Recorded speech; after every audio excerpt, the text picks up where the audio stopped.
Continuing on with more examples, but this time we're going to look at situations where there are repeated roots from the auxiliary equation. So that is b squared minus 4ac is 0. Okay, so we're going to find the general solution for this ordinary differential equation, just like we have been doing. We're going to jump straight from the auxiliary equation, from the differential equation to the auxiliary equation. So this will be lambda squared minus 2 lambda plus 1 is 0. And we can factorise that into lambda minus 1 all squared is 0, which means lambda equals 1 is a repeated root. In other words, lambda equals 1 is a root that satisfies that equation twice. So going back a couple of videos now to my general theory, that means that we can state the general solution to this differential equation as being y equals a linear function, a plus bx, okay, because it's a double root, so you need two constants there. And then that's going to be times e to the x. And that's it. That's the general solution to that differential equation. Okay, same thing here. I'm going to find the general solution to this differential equation. So we can jump straight from dE to auxiliary equation. So 25 lambda squared plus 30 times lambda plus 9 is 0. And we can use factorization or the quadratic formula, or I'm going to be a bit lazy and use my GDC. So polynomial degree 2, and there's my coefficients, 25, 30 and 9, and that gives me minus 0.6, and it's a double root. Okay, so lambda is minus 3/5, and that again occurs twice. So we can jump straight from the repeated root to the general solution. This time it's x as a function of t, so therefore x is a linear function, a plus bx, times e to the minus 3/5, 0.6 times t. Oh, sorry, that should be a t in there. Okay, x is a function of t. So a linear function of t times e to the minus 0.6t. And again, that's the general solution. We can jump straight from d to auxiliary equation, get the roots, and then we can jump straight from the roots to the general solution. Okay.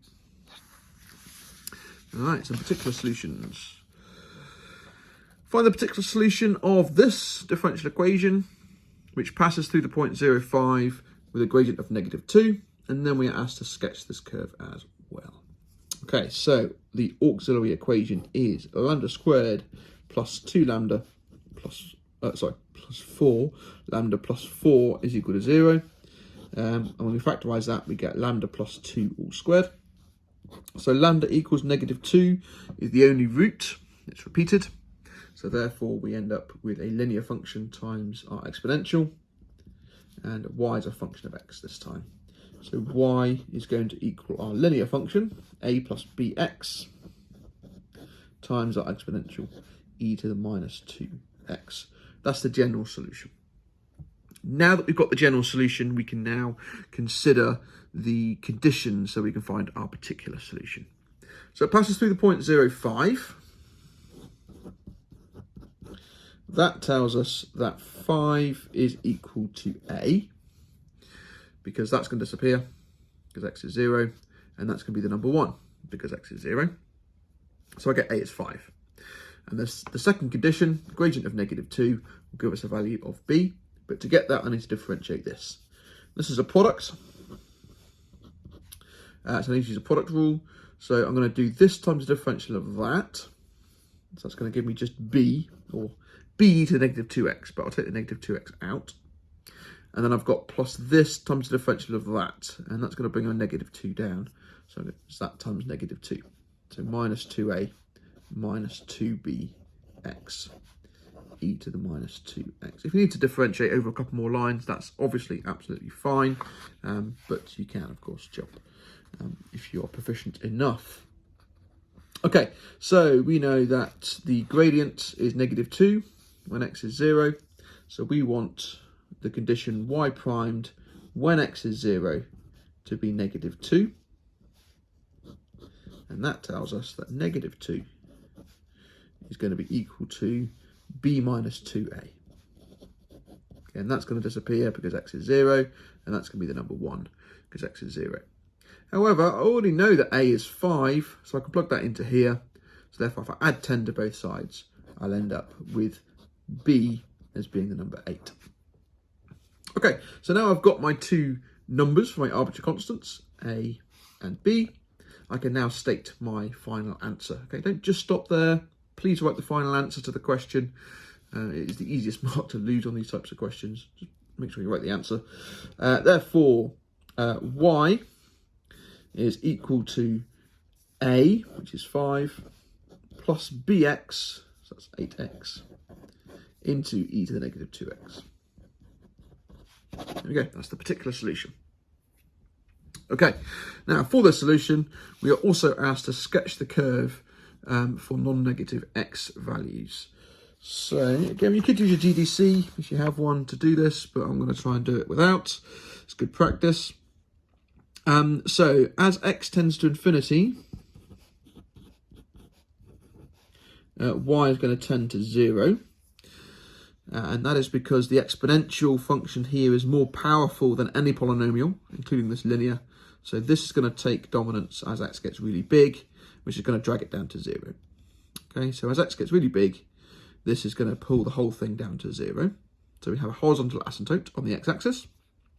There's a root, that is when y is 0, at x equals minus 8/5.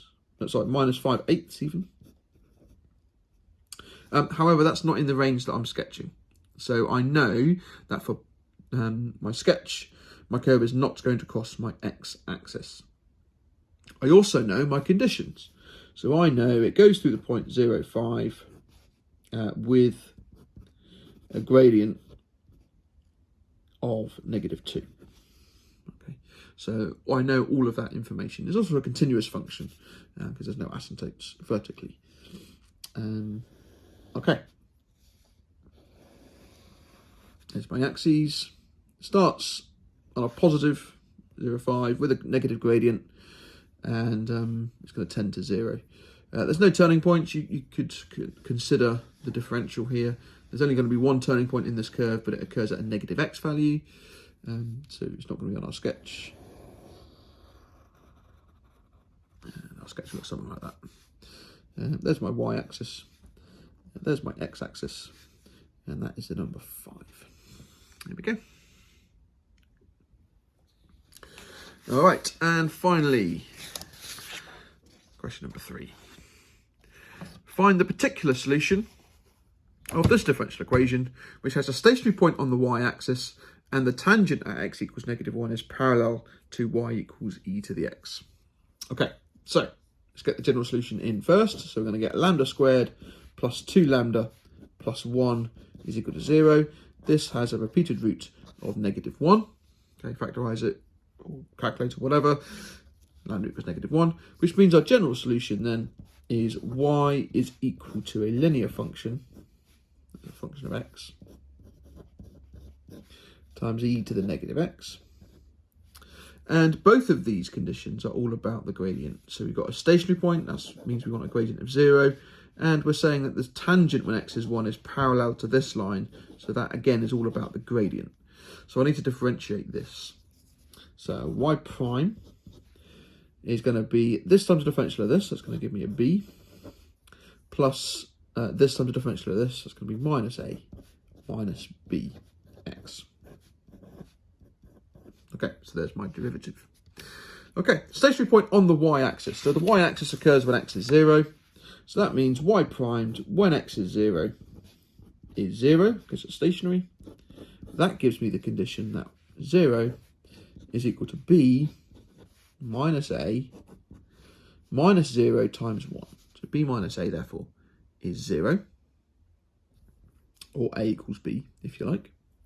I've also got the condition that y primed when x is -1, okay, because we're looking for the tangent to this curve when x is -1, we're told that that is parallel to the line y equals e to the x.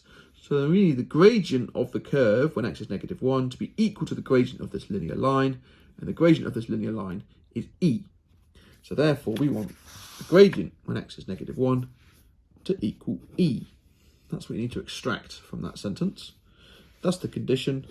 If we use that condition in this line here, we'll end up with E, our y parameter value, is going to equal B minus A minus B, because x is -1 this time, times e to the negative -1. E to the 1. The e's will cancel both sides, and I get therefore that 2b minus a must equal 1.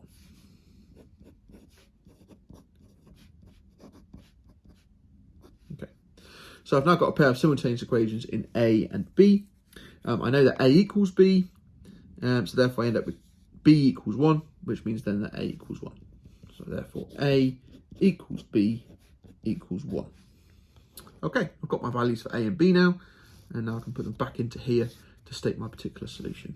So therefore my particular solution to this differential equation is going to be y equals 1 plus x into e to the negative x. And there we go, that's the answer.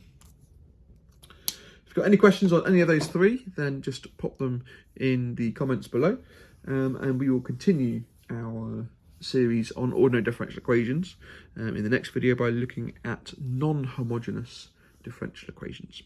Thanks very much for watching.